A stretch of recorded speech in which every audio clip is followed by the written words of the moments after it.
मधिगम्य महेश्वरात् कृत्स्नं व्याकरणं प्रोक्तं तस्मै पाणिनये नमः। वाक्यकारं वररुचिं भाष्यकारं पतञ्जलिं पाणिनिं सूत्रकारं च प्रणतोऽस्मि मुनित्रयं। नत्वा सरस्वतीं देवीं शुद्धां गुण्यां करोम्यहं पाणिनीयप्रवेशाय लघुसिद्धान्तकौमुदीम्। ॐ शान्तिः शान्तिः शान्तिः। व्याकरण शास्त्र मुष्टिमितम शास्त्रम बताया है। जैसे किसी व्यक्ति की बड़ी बात मुट्ठी में होती है, इसी प्रकार सकल शास्त्र की बात व्याकरण के अंदर है। इसलिए व्याकरण को क्या कहते हैं? मुष्टिमितम शास्त्र। व्याकरण यदि ठीक से समझ लिया तो सब शास्त्र मुट्ठी में आ जाते हैं। इसलिए इसको क्या कहते हैं? मुष्टिमितम शास्त्र। कल हमने ईद संज्ञा देखी थी। ईद संज्ञा किस सूत्र से होती है? हलन्त्यम। हलन्त्यम सूत्र किस शब्दों की, किस वर्णों की ईद संज्ञा करता है?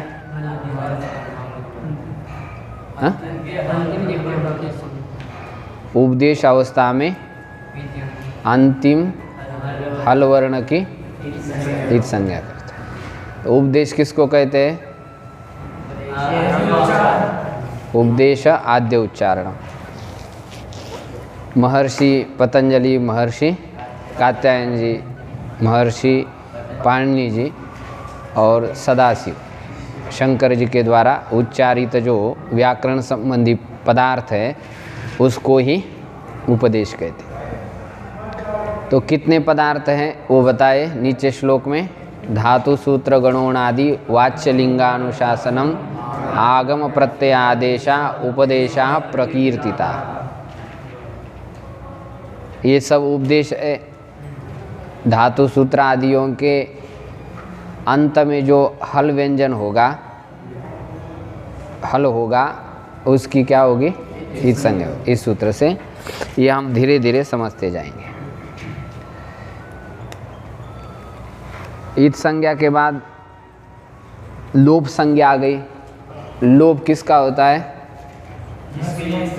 हाँ, न सुनाई देना। विद्यमान वर्ण का न सुनाई देना, उसकी लोप संज्ञा होती है। विद्यमान वर्ण का उच्चारणाभाव, विद्यमान वर्ण का उच्चारण न करना, इसकी क्या संज्ञा होती है? लोप संज्ञा होती है। आदर्शनम यह है संजी, और लोपः क्या है? संज्ञा है। लोप संज्ञा है किसकी?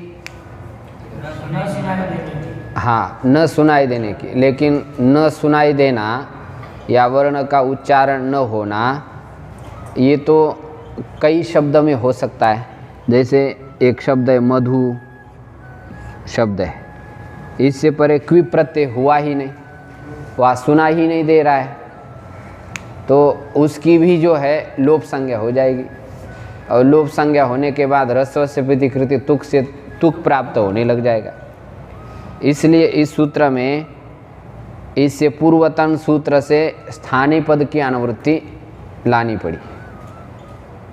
स्थानीय पद स्थानीयंतरतम सूत्र में है, वहाँ सप्तमी एक वचन है, उसका विभूति विपरिणाम कर देते हैं तो क्या बन जाता है? षष्ठी में स्थानस्य। स्थानस्य आदर्शनम लोपः संज्ञा स्यात्, ऐसा अर्थ हो जाता है। तो स्थान का अर्थ क्या किया? प्रसक्त। प्रसक्त का अर्थ किया विद्यमान। विद्यमान वर्ण का न सुनाई देना लोप संज्ञक है। आया समझ में? तो इस प्रकार ये अनुवृत्ति से अर्थ करना पड़ता है पूरा, नहीं तो फिर कई आपत्तियां खड़ी हो जाती। अब यहाँ पर दर्शन शब्द का अर्थ हमने किया है कि सुनाई देना, और अदर्शन का अर्थ किया है न सुनाई देना। ये दर्शन जो शब्द है इसमें कौन सी धातु है? दृश्य प्रेक्षणीय धातु है। तो उसका अर्थ होता है देखना, और देखना एक सामान्य ज्ञान है। ज्ञान आपको कितने इंद्रियों से होता है? 5 इंद्रियों से होता है। श्रवण इंद्रिय से, चक्षु इंद्रिय से, श्रोत्र इंद्रिय से, घ्राण इंद्रिय से, त्वग इंद्रिय से, मन से भी होता है। 6 करण हमारे पास ज्ञान के है। तो दृश्य धातु का अर्थ ज्ञान है, और ज्ञान सभी इंद्रियों का लिया जा सकता है। नेत्र इंद्रिय से देखना भी ज्ञान है, श्रवण इंद्रिय से सुनना भी क्या है? ज्ञान है। तो दर्शन शब्द 6 इंद्रियों से उत्पन्न होने वाले ज्ञान के लिए प्रयुक्त होता है। किंतु यहाँ पर व्याकरण का प्रसंग चल रहा है, और व्याकरण में शब्द संबंधी ही कार्य रहता है। एक सूत्र है अतः शब्दानुशासनम। अब शब्द का अधिकार आरंभ हो रहा है, शब्द का उपदेश आरंभ हो रहा है। तो ये जो अतः शब्दानुशासनम जो सूत्र है, यह सूत्र अष्टाध्यायी में संपूर्ण सूत्रों में व्याप्त रहता है। जहाँ आवश्यकता है वहाँ पर यह सूत्र जा कर के कहेगा शब्द या शब्द स्वरूपम। तो यहाँ पर भी शब्द की अनुवृत्ति आ जाती है। तो दर्शन का मतलब क्या है? शब्द का दर्शन। तो शब्द को तो हम देख नहीं सकते, शब्द को क्या कर सकते हैं? सुन सकते। इसलिए यहाँ पर व्याकरण का प्रसंग होने से यहाँ दर्शन का अर्थ क्या करेंगे? शब्द का सुनाई देना। और आदर्शन का अर्थ क्या करेंगे? शब्द का न सुनाई देना। क्योंकि शब्द जो है नेत्र इंद्रिय से ग्रहण नहीं होता है। शब्द किस इंद्रिय से ग्रहण होता है? श्रोत्र इंद्रिय से ग्रहण होता है। ये जो आप किताब में शब्द देख रहे हैं, ये क्या है? ये लिपि है। ये शब्द श्रोत्र इंद्रिय से ग्रहण नहीं होता है। ये जो लिखा हुआ शब्द है, यह नेत्र इंद्रिय से ग्रहण होता है। तो इसलिए जो श्रवण इंद्रिय से न सुनाई दे, ऐसे प्रसक्त वर्ण की, विद्यमान वर्ण की लोप संज्ञा हो। प्रसक्त भी होना चाहिए, नहीं तो मधु के आगे कई क्विप प्रत्यय हुआ ही नहीं, उसकी आप लोप संज्ञा कर देंगे तो वहाँ पर ह्रस्वस्य प्रतिकृति तुक से तुक आगम प्राप्त होने लग जाएगा। इसलिए यहाँ पर जो स्थानीय पद की अनुवृत्ति लानी पड़ी और उसका विभक्त विपरिणाम कर दिया। विभक्त विपरिणाम समझते हैं ना? वहाँ पर स्थानीय कौन से विभक्ति में था? सप्तमी में। अब इस सूत्र में वृत्ति बनाते समय उसको हम षष्ठी में परिवर्तित कर दिया, कन्वर्ट कर देना, एक्सचेंज, परिवर्तन कर देना। तो स्थाने को हमने क्या बनाया? स्थानस्य। और स्थानस्य का अर्थ है विद्यमानस्य, प्रसक्तस्य। जो प्रसक्त हो, विद्यमान हो, अवेलेबल हो, ऐसा वर्ण न सुनाई देना। उस वर्ण का न सुनाई देना, उसकी क्या संज्ञा है? लोप संज्ञा। अब समझ में आ गया? इसके ऊपर और भी शंका है कि आप ऐसा अर्थ क्यों कर रहे हैं वर्ण का न सुनाई देना, उसकी लोप संज्ञा। तो इसका समाधान ये है कि वर्ण कैसे? नित्य है। वर्ण का कभी नाश नहीं होता है। जैसे ब्रह्म का नाश नहीं होता, ऐसे वर्ण का भी नाश। तो आप कहेंगे कि आप जो बोल रहे हैं तो ये तो वर्ण उत्पन्न हो रहे। जैसे मैं बोल रहा हूँ अभी, तो ये वर्ण उत्पन्न हो रहे। तो वर्ण अभिव्यक्त हो रहा है, लेकिन वर्ण कैसा है? नित्य ही है। हमेशा इस ब्रह्मांड में शब्द है ही। बस कंठ तालु आदि का अभिघात हो जाता है तब प्रकट हो जाते। जैसे स्वर हमेशा ही है, लेकिन जब वीणा बजाते हैं या हारमोनियम बजाते हैं तब आपको लगता है प्रकट हो गया। वो पहले से अवेलेबल है, लेकिन उसके अभिव्यक्ति का कोई निमित्त जब तक नहीं होता है तब तक वो प्रकट नहीं होता। तो वैयाकरण लोग शब्द को ही ब्रह्म मानते हैं। शब्द से अतिरिक्त और कोई ब्रह्म नहीं है, वही भगवान है। शब्द ही क्या है? भगवान है। और वैसे आपको फील भी हो जाएगा, क्योंकि शब्द से यहाँ कमरे में बैठे बैठे सारा ब्रह्मांड खड़ा किया जा सकता है। शब्द से आपके अंदर अच्छे भाव प्रकट किए जा सकते और शब्द से आपके अंदर बुरे भाव प्रकट किए जा सकते। तो सारा खेल किसका है? शब्द का ही। इसलिए वैयाकरण लोग शब्द को ही क्या मानते हैं? ब्रह्म मानते हैं। वो नित्य है, उसका नाश कभी नहीं होता है। इसलिए यहाँ पर इस प्रकार का अर्थ पढ़ना पड़ता है कि शब्द का न सुनाई देना, वर्ण का न सुनाई देना ही उसकी लोप संज्ञा है। आया समझ में? हाँ, चिंतन कर लीजिए और विशेष समझ में आएगा। अब इसके बाद जब हमने अब संज्ञा कर दी, या संज्ञा सा फलवती, तो अब जिसकी जिसकी ईत संज्ञा हो जाती है उसका लोप हो जाता है। तो उस ईत संज्ञा का लोप का विधान करने वाला सूत्र आ रहा है। आदर्शम लोप कौन सा सूत्र है? परिभाषा सूत्र है या विधि सूत्र है? आदर्शम लोप कौन सा सूत्र है? संज्ञा सूत्र है। अभी बताया था आदर्शनम संजी है और लोप क्या है? संज्ञा है। अब आगे एक सूत्र आ रहा है, तस्य लोपः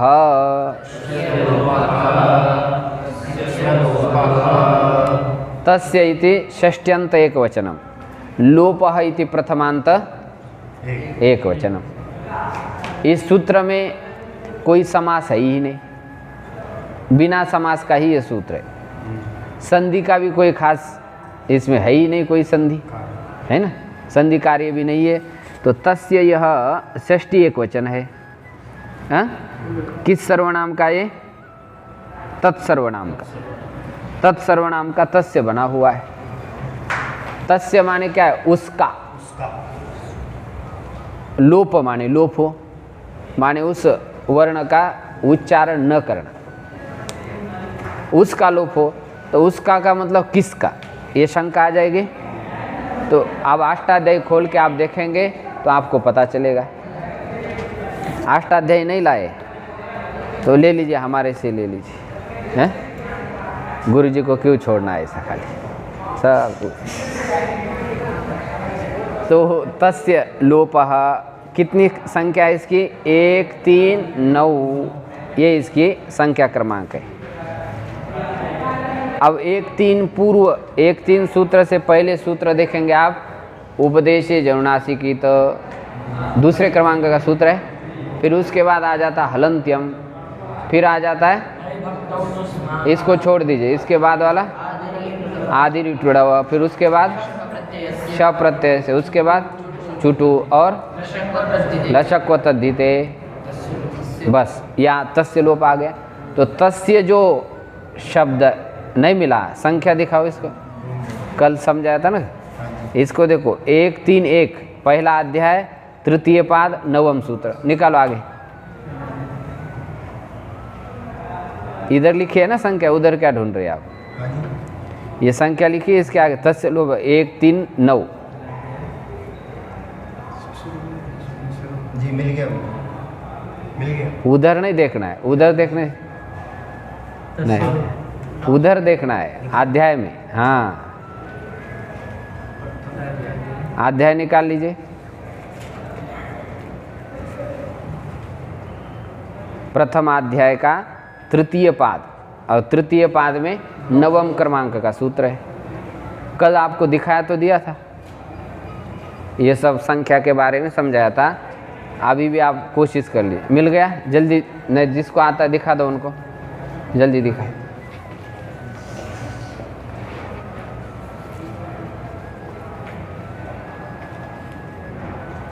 पृष्ठ क्रमांक कितना है?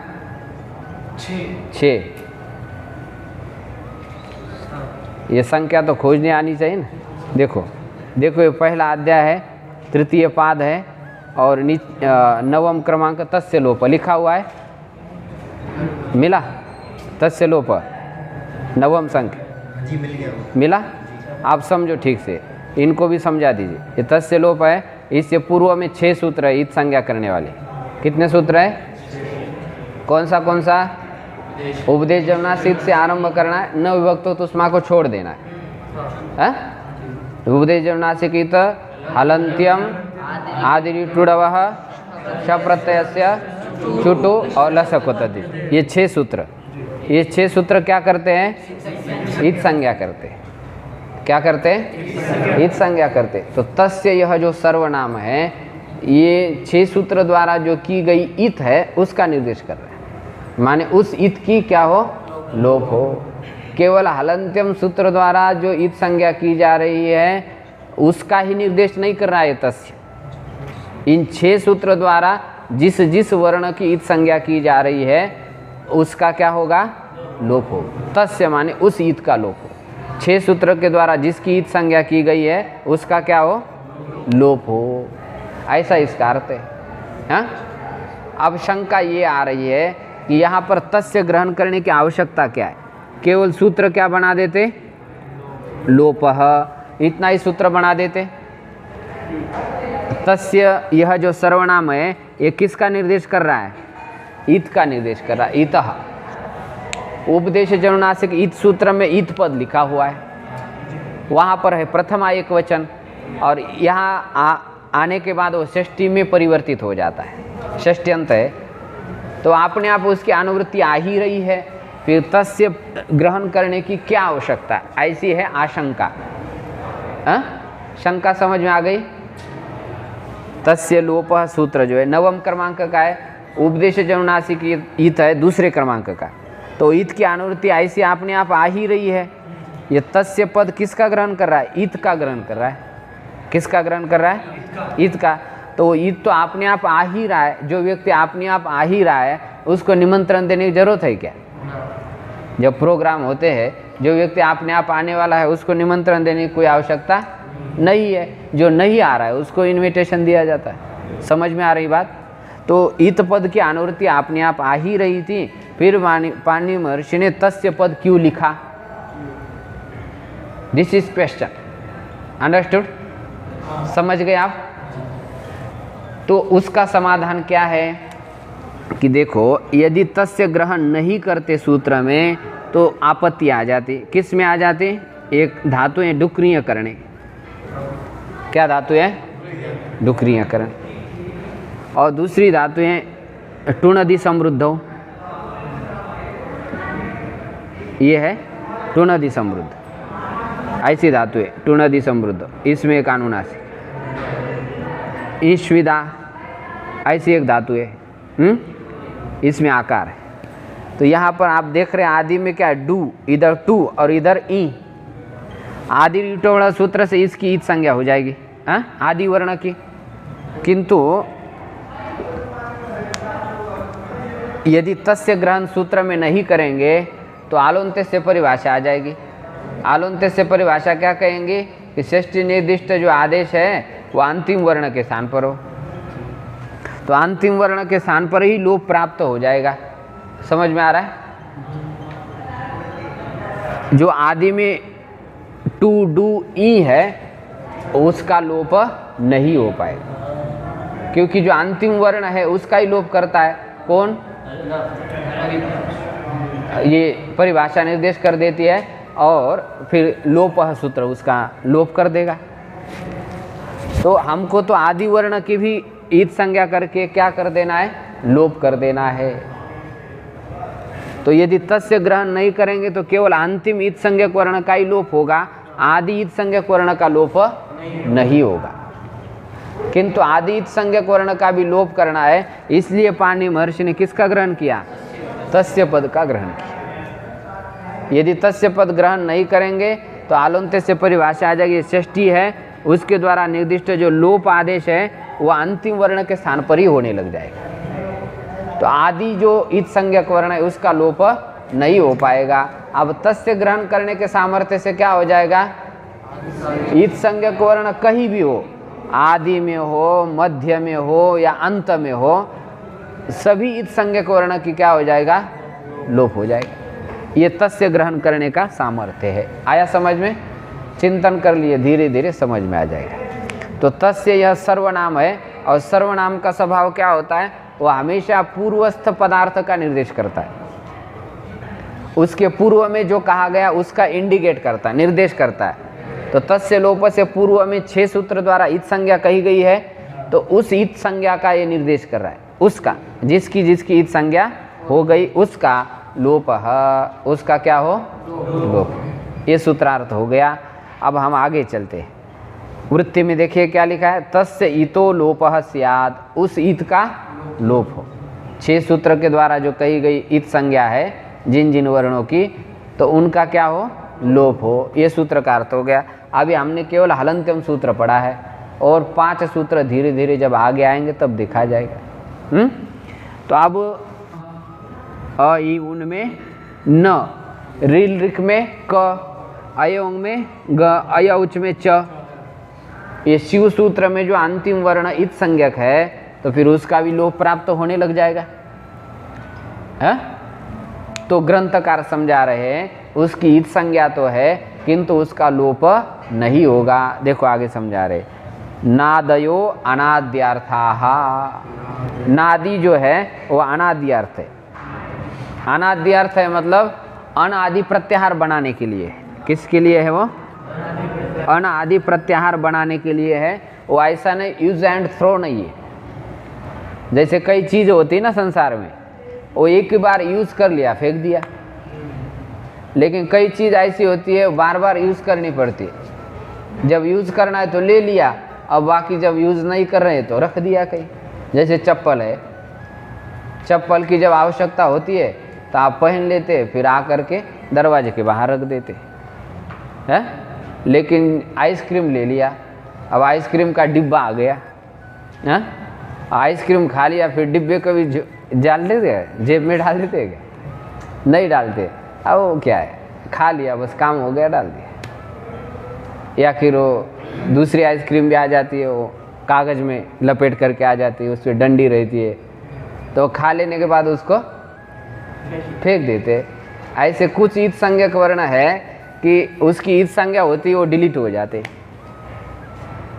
इसलिए उसका नाम है ईत। एति गच्छति इति ईत, जो आते ही चला जाता है उसको क्या कहते हैं? ईत। जैसे ही उसकी ईद संज्ञा हो गई तुरंत उसको डिलीट किया जाता है, उड़ाया जाता है। लेकिन ये शिव सूत्र में जो अंतिम ईद संज्ञक वर्ण है उसकी ईद संज्ञा तो हो जाती है, लेकिन तस्य लोप से लोप नहीं होता है। आया समझ में? इसलिए ग्रंथकार लिख ले, नादयो अनाद्यार्था। नादि जो है वो अनाद्यार्थ है, माने अन आदि प्रत्याहार बनाने के लिए है। किसके लिए है? अन आदि प्रत्याहार। नादयो अनाद्यार्था, पूरे 44 प्रत्याहार बन जाते। कुछ लोग 41 मानते, कुछ लोग 42, कुछ लोग 43 मानते, कुछ लोग 44 ही मानते। उसमें मतांतर है, क्योंकि जितने की आवश्यकता उतने ही बना लेते हैं। तो अयुन आदि शिव सूत्र में जो इत संज्ञक वर्ण है उसका लोप नहीं होगा। उसका प्रयोग करना है ना हमको, जब जब आवश्यकता है तब तक हम कुछ प्रत्याहार बनाएंगे, कुछ संज्ञाएं बनाएंगे, इसलिए उसका लोप नहीं करना। आया समझ में? तो अब ये शंका है कि फिर ये जो प्रत्याहार आप बना रहे, अण प्रत्याहार, अच प्रत्याहार, हल प्रत्याहार, आप किस सूत्र से बनाएंगे? इसकी बनाने की क्या प्रक्रिया है? ऐसी शंका मन में आ रही है, तो उसका उत्तर आगे अग्रिम सूत्र में दे रहे हैं। उससे पहले जो तस्य लोप सूत्र है, यह परिभाषा सूत्र या संज्ञा सूत्र है? विधि सूत्र है। कौन सा सूत्र है? कैसा पता चला आपको? लोप का विधान कर रहा है। किसका विधान कर रहा है? इसलिए व्याकरण आचार्यों ने विधि सूत्र का लक्षण बताया है, आदेशादि विधायकम विधि सूत्र से लक्षणम। इसको लिखने की चेष्टा कीजिए आप। आदेशादि विधायकम विधि सूत्र से लक्षण। आदेश, लोप, प्रत्यय, आगम आदि का जो विधान करता है उसको क्या कहते हैं? विधि सूत्र कहते हैं। अब इसमें लोप का विधान किया गया, इसलिए इसको विधि सूत्र कहें। जैसे इको एनची है, इको एनची में यन का विधान किया जा रहा है, इसलिए वो विधि सूत्र है। गण कुकटुक शरी में कुकटुक का विधान किया जा रहा है, इसलिए वो भी विधि सूत्र है। कई जगह पर प्रत्यय का विधान होता है तो उसको भी विधि सूत्र कहें। तो इस समझने में आपको सरल हो जाएगा। ये लक्षण याद रखें। 6 जो सूत्र है उसके लक्षण हम बताएंगे धीरे धीरे। अब प्रत्याहार बनाने वाला सूत्र आ रहा है, आदिरंते न सहेता।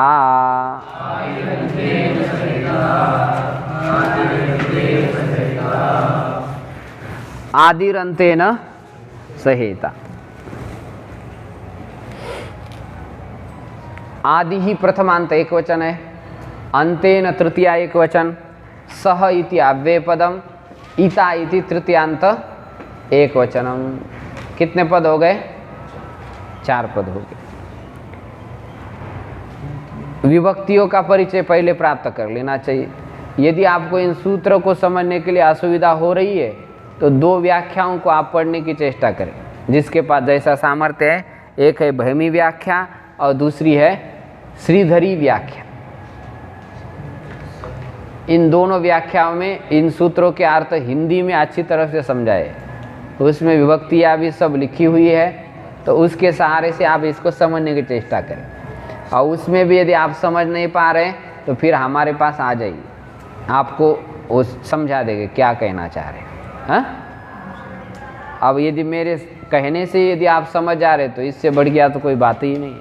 हाँ, यदि आपको पकड़ में आ रहा है तो अच्छी बात है, नहीं आ रहा है तो उसकी थोड़ी आप सहायता ले लीजिए, तो और सूत्रार्थ आपके लिए सरल हो जाएगा।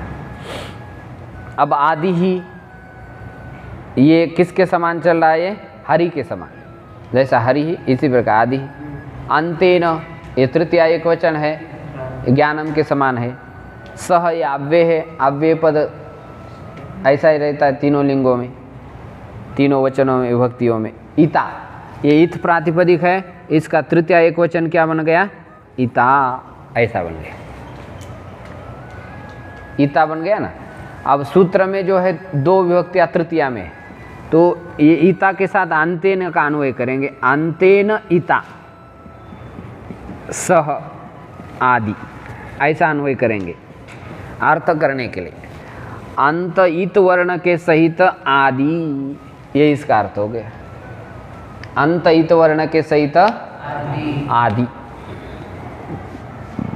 अब सूत्रार्थ करने के लिए अनुवृत्ति ले आइए, अष्टाध्यायी खोल के देख लीजिए आप। इससे पूर्व में एक सूत्र है, स्वम रूपम शब्दस्या शब्द संज्ञा, मिल गया। इसका क्रमांक है 1171 और अष्टाध्यायी में इससे पूर्व सूत्र है 70 क्रमांक, स्वम रूपम शब्दस्या शब्द संज्ञा। उसमें है स्वम शब्द। क्या शब्द है? स्वम। इस स्वम की इधर अनुवृत्ति आ गई इस सूत्र में, उसका षष्ठी में विभक्त विप्रणाम हो गया, बन गया स्वस्य। क्या बन गया? स्वस्य। ये सर्वनाम है स्व, तो ये प्रधान शब्द का, प्रधान वर्ण का ही बोधक होता है सर्वनाम, इसलिए स्वस्य। अब पूरा सूत्रार्थ क्या हुआ? अंतेन इता सह आदिर स्वस्य च संज्ञा स्यात्। आदि और स्वयं की भी संज्ञा, संज्ञक हो, स्वयं का संज्ञक। आदि स्वयं, आदि स्वयं, सर्वनाम ले आने से इसको ही आदि वर्ण को ही लेना है।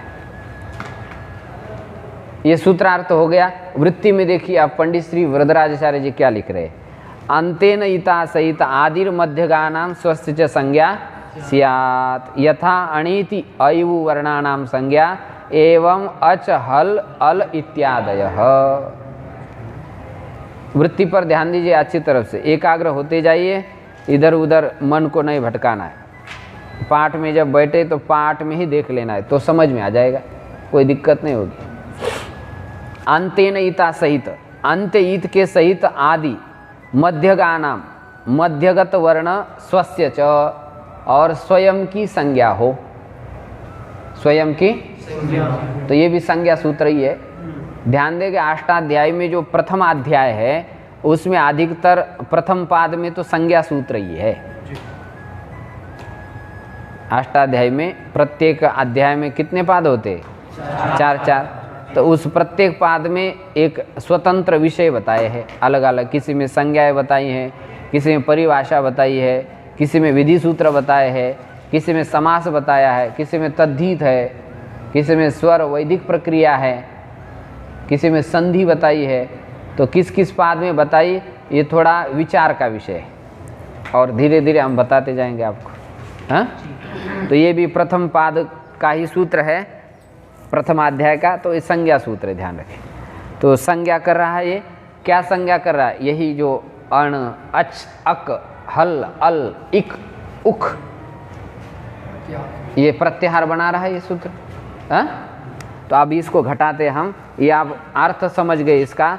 अंत इत वर्ण के सहित जो आदि वर्ण है उसकी क्या हो? संज्ञा हो। तो जैसे देखिए अण प्रत्याहार है, क्या प्रत्याहार? अण प्रत्याहार। अब अण प्रत्याहार में कितने वर्ण आते हैं? 3 वर्ण आ जाते। हाँ, तो अंत इत वर्ण के सहित आदि वर्ण कौन सा है? मध्य आदि है अ, मध्यगाना, मध्यगत वर्ण कौन से? ई उ। स्वस्य, स्वस्य से किसको लेना है? आकार। स्व शब्द से आकार ही लेना है, न कि नकार, क्योंकि स्व सर्वनाम है और सर्वनाम हमेशा प्रधान वर्ण का ही वाचक होता है। तो आदि वर्ण ही प्रधान है, अंत जो वर्ण होता है वो क्या होता है? गौण होता है। और अंत्य नहीं था, यह जो तृतीया होती है वो अप्रधान में होती है, प्रधान में नहीं होती। अप्रधाने तृतीया, ऐसा एक सूत्र है। अप्रधान में तृतीया है, तो स्व इस सर्वनाम से प्रधान वर्ण का ही ग्रहण होता है, आकार का ही ग्रहण हो जाता है। तो अंत्य इत वर्ण के सहित आदि वर्ण अ है, तो बन गया क्या? अण। एक संज्ञा क्या बन गई? तो ये अण संज्ञा किसकी है? मध्यगानाम स्वस्य च, मध्यगत वर्ण और स्व, स्व से किसको लेना है? आकार को लेना है। तो उनकी यह संज्ञा है, माने 3 वर्ण की संज्ञा क्या है? अण संज्ञा। आया समझ में? इसी प्रकार अच प्रत्याहार बनाएंगे, तो अंतिम वर्ण क्या? इत संज्ञक वर्ण च है, तो अंत्य इत चकार के सहित आदि वर्ण आकार, मध्यगत वर्ण कितने? 8, और स्वस्य से लेना अ, तो पूरे 9 स्वरों की क्या संज्ञा हो जाएगी? अच संज्ञा हो जाएगी। इस प्रकार आप प्रत्याहार को प्रिंट करते जाइए, जितने आवश्यक है उतने बनाते जाना है। ऐसा नहीं कि आपके पास दाल रोटी आटा बैठा है और सारे के सारे एक ही दिन बनाते गए, तो दूसरे दिन क्या खाओगे? जितने आवश्यक चाहिए आपको उतने ही तो रोटी दाल चावल बनाएंगे आप, हैं? तो ऐसे प्रत्याहार तो बहुत सारे बन सकते हैं, लेकिन आवश्यक कितने हैं? 44 है, इससे ज़्यादा की आवश्यकता नहीं। हैं? जैसे एक मोबाइल नंबर होते कि नहीं, अब उसमें क्या है? 100 संख्या ले लो, 100 संख्या के 10 ही तो संख्या रहती है। हाँ, तो 10 संख्या में से कितने नंबर बन गए? याद कर पाएगा कोई? 10 ही तो संख्या रहती है, 1 2 3 4 5 6 7 8 9 10। लेकिन देखो गणित की कैसी कमाल है। इसी प्रकार ये प्रत्याहार भी बहुत सारे बनाए जा सकते हैं, लेकिन आवश्यकता जितने की उतने ही बना लेंगे। तो 42 प्रत्याहार इसमें दिए हैं, कोष्टक में आप देख लेंगे। आप कहेंगे कि इसको आप संज्ञा कह रहे हैं, फिर प्रत्याहार भी कह रहे हैं, तो इसको संज्ञा कहें या प्रत्याहार कहें? तो दोनों कहें। अनेक संज्ञा है, अनेक प्रत्याहार है, तो इसको प्रत्याहार क्यों कहते हैं? प्रत्याह्रियन्ते संक्षिप्यते वर्णा अत्र इति प्रत्याहार, जिसमें वर्णों का संक्षेप किया जाता है या जिसके द्वारा वर्णों का संक्षेप किया जाता है उसको क्या कहते हैं? प्रत्याहार कहते हैं। तो यहाँ पर देख रहे हैं आप, अच कहने से संक्षेप हुआ कि नहीं हुआ? पूरे 9 स्वर बोलने थे, उसके स्थान पर अच कह देते, 9 का बोध हो गया आपको। और अल कह देते ही आपको पूरे स्वर और व्यंजन का बोध हो गया, सब आ गए। हल कहते ही सारे व्यंजन का बोध हो गया। तो संक्षेप होता है कि नहीं? तो जिसके द्वारा संक्षेप किया जाता है वर्ण का, उसको क्या कहते हैं? प्रत्याहार कहते हैं। आया समझ में? अब आप शंका करेंगे कि आप तो समझ गए हम प्रत्याहार किसको कहते हैं, लेकिन जैसे अच प्रत्याहार बना जाएगा, हाँ? जैसे अन प्रत्याहार अभी बनाया, तो अन प्रत्याहार में 3 वर्ण आए, लेकिन अच प्रत्याहार में कितने वर्ण आ रहे हैं? 9 वर्ण आ रहे। कितने वर्ण आए? उनमें तो क्या था कि इसके बीच में जो है कोई इत संज्ञक वर्ण था ही नहीं, लेकिन यहाँ पर तो अयुण में न, ऋल ऋट में क, अयोंग में ग, तो इन वर्णों का भी क्या प्रत्याहार के अंतर्गत ग्रहण होगा क्या, ऐसी आशंका है।